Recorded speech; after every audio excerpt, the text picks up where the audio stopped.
आपने यहाँ आकर विचार सुनने के लिए जो समय दिया उसके लिए धन्यवाद है। आज हमने अपने वर्कर्स के साथ मीटिंग ली थी।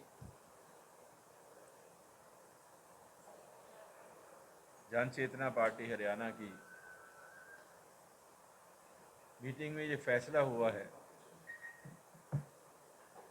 कि पार्लियामेंट के चुनाव में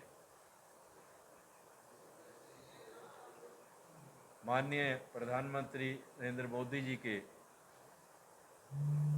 पिछले 10 साल के कार्यकाल को देखते हुए और उनके दूरंदेशी फैसले जो उन्होंने पिछले 10 साल में लिए हैं और आने वाले समय में अगले 5 वर्ष के लिए उनके मन में हैं,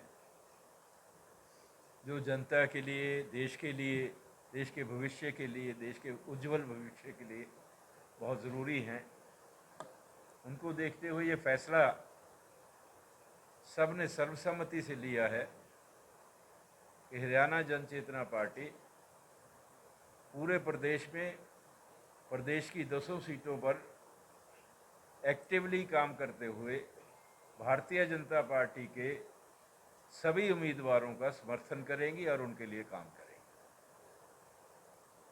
ताकि देश में बहुमत के साथ, पिछले चुनाव से भी ज़्यादा बहुमत के साथ एक सशक्त मजबूत सरकार माननीय नरेंद्र मोदी जी के नेतृत्व में बन सके। उसके लिए हमारी पार्टी के सभी कार्यकर्ता प्रयासरत रहेंगे और पूरी निष्ठा के साथ घर घर जाकर उनकी नीतियों का प्रचार करेंगे और उनके समर्थन के लिए वोट मांगेंगे। आज की मीटिंग में ये फैसला लिया गया और अंबाला में जो भारतीय जनता पार्टी के उम्मीदवार हैं श्रीमती बंतो कटारिया जी, उनका भी शहर में, गांव में, सिटी में, कैंट में, नारायणगढ़, यमुनानगर, जगाधरी, पंचकूला, कालका और सभी सीटों पर जाकर हम प्रचार करेंगे और हमारे जहाँ जहाँ कार्यकर्ता बैठे हैं सभी कार्यकर्ता उनके लिए कार्य करेंगे, उनकी जीत निश्चित करेंगे। और हमें पूरा विश्वास है, पार्टी के हर कार्यकर्ता को इस बात का पूरा विश्वास है कि 10 की 10 सीटें इस बार हरियाणा में बीजेपी जीत के आएगी और कांग्रेस को एक बहुत करारी हार मिलेगी। धन्यवाद। आप जो कोई प्रश्न करना चाहें।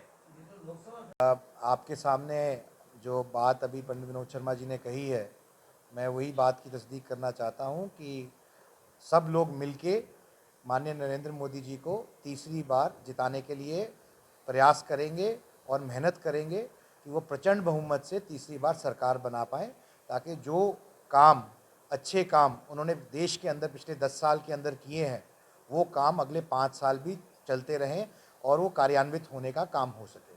जितनी भी नीतियां हैं, स्कीम्स हैं जिनसे लोगों को फ़ायदा मिल रहा है, चाहे वो आयुष्मान कार्ड हो, चाहे अनेकों स्कीमें हैं, उन सब का फ़ायदा लोगों को मिलता रहे और भारत को एक अलग संज्ञा दिलाने का काम किया है। पिछले 10 साल में मैं आपको इस बात की तस्दीक करता हूँ, जिस भारत को जिस नज़रिए से देखा जाता है दुनिया में, उसका दुनिया का दृष्टिकोण बदला है और जो अमूलचूल परिवर्तन उन्होंने व्यवस्था के लिए किए हैं, चाहे वो इंफ्रास्ट्रक्चर हो, चाहे वो रेलवे नेटवर्क हो, चाहे कि दुनिया का सबसे बड़ा इंश्योरेंस हेल्थ केयर प्रोग्राम हो, इन सब चीज़ों के ऊपर ताकि वो आगे बढ़ चढ़ के काम कर सके, ऐसा मेरा मानना है और ऐसा हम सबका मानना है और हम सब प्रयास करेंगे, प्रयासरत हैं कि बड़ी जीत उनकी होए आने वाली 25 तारीख को और तीसरी लोकसभा चुनाव।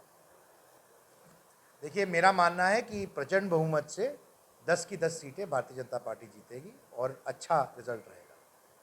देखिए, जो एक तरफ तो नरेंद्र मोदी जी का चेहरा है और 10 साल का ट्रैक रिकॉर्ड है और हमारे यहाँ कहावत है प्रत्यक्ष को प्रमाण नहीं, और दूसरी तरफ हमें तो यही नहीं पता कि कैंडिडेट कौन है प्रधानमंत्री का। अगर आपको पता है तो मुझे भी जानकारी दीजिएगा। दावे तो 10 के भी कर सकते हैं, लेकिन वो करीब 5 का रहे हैं तो अपने आप हिसाब लगा लीजिए। में हर एक आदमी को हक है अपनी बात रखने का, जिनको जो विरोध कर रहे हैं उनका भी अपना कोई मुद्दा होगा जो रखना चाहते हैं, लेकिन हर व्यक्ति को हक है अपनी बात रखने का, एज अ कैंडिडेट भी।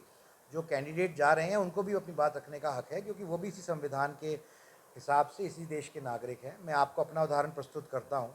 जब मैं अपना राज्यसभा का चुनाव लड़ रहा था तो मेरे वोटर्स एमएलएज थे और मैं अपनी बात उन तक रखना चाहता था, क्योंकि चुनावी प्रक्रिया इस तरह होती है कि आप अपनी बात रखिए, अपना एजेंडा रखिए, अपना मैनिफेस्टो रखिए कि आप क्या करेंगे अपने लोगों के लिए, अपने प्रदेश के लिए, और उसके बाद जो सहमत होगा वो वोट देगा, जो असहमत होगा वो वोट नहीं देगा।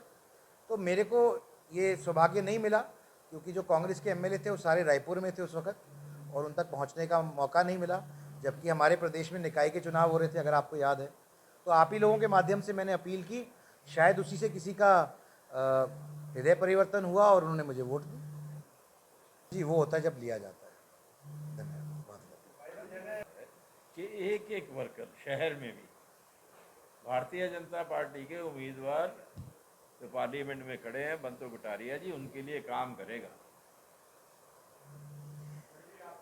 ये कोई बीजेपी कोई व्यक्ति नहीं है, पार्टी है। नहीं, शहर की अलग थोड़ी है, पार्टी तो एक ही है पूरे देश में। ऐसा तो आपके मन में प्रश्न स्वाभाविक है, स्वाभाविक है कि हर व्यक्ति के मन में आ सकता है प्रश्न, लेकिन ऐसा कुछ हुआ नहीं, ना हो रहा है। ये तो हम तो पार्टी के तौर पे मीटिंग करके पार्टी की तरफ से हम पूरी सपोर्ट दे रहे हैं, क्योंकि हम उनकी नीतियों में विश्वास करते हैं।